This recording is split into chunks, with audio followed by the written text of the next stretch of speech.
Hey, what's going on, guys? Jack here, back for another NBA draft profile. Today we are going to be discussing Marquese Chriss, power forward from Washington.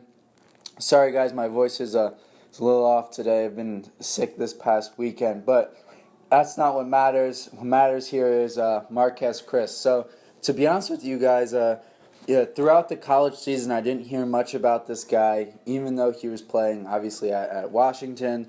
That program really, they had a decent a season, but again, the players who tend to play in the NBA from there, Terrence Ross, even Nate Robinson, Isaiah Thomas, they're supreme athletes, but they don't end up winning at Washington, and they end up having a little more success in the NBA. Hopefully for Chriss, that ends up being the case for him as well. Now, so like I said, I didn't know much about him. He's 6'10", he's 230 pounds. But the more I learned about him, the more I really do like his upside and his potential in the NBA. He's a freshman. He's born July 2nd, 1997, so he's young for his class. He majored in engineering in college, so you can tell this guy really has a bright mind, and he's a smart kid. You can tell that also through his interviews. Just listening to him talk, he's got a good head on his shoulders. He even admits that last season he really struggled with his maturity, and that's something I'm going to get into later. But it's good to know that he can already look back and say, hey, this is one of my weaknesses. I need to work on this. And that's a good sign for me moving into the league. Now, what do I really like about Chriss? His athleticism, I got to say, it's probably the best in the entire class. I mean, at 6'10", that is, I'm sure if you want to look at some of the smaller guards, maybe on a pound-for-pound basis, they're better, but they just don't have the size that Chriss has. Now, don't make a mistake and think that because he's so athletic, maybe he can be a small forward. No, he is a power forward, maybe even a center with the way the NBA is trending today.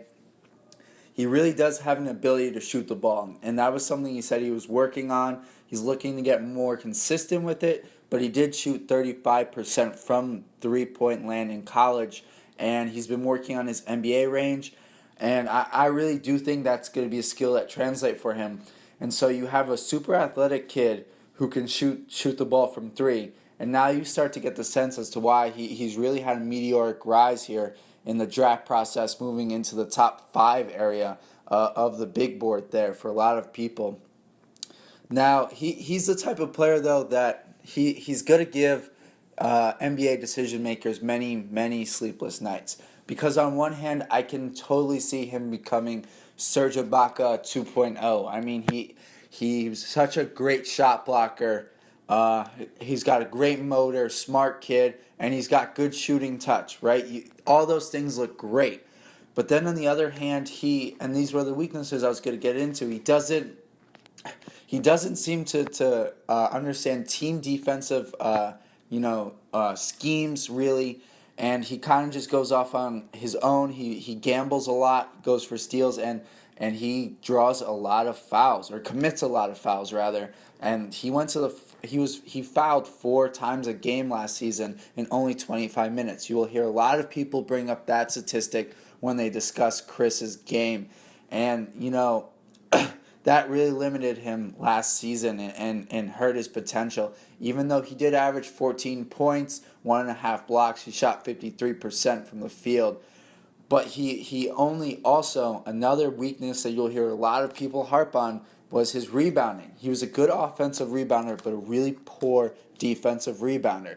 Just over 5 rebounds a game from a guy who has ridiculous athleticism. I mean, you guys can look at a highlight where he goes up to block a shot, but instead of pinning the shot, he just grabs it with both hands. I don't know many other guys who can do that in the NBA, let alone college. It's a freakish thing to see happen, and he's got loads of these highlights where you see his athleticism at really its peak, and you get the sense that this guy could really be something special in the league. The thing that's going to prevent him from being special is his awareness and staying intelligent on both ends of the court, on offense and defense. If he can just be a smarter basketball player, the sky's really the limit for Marquese Chriss.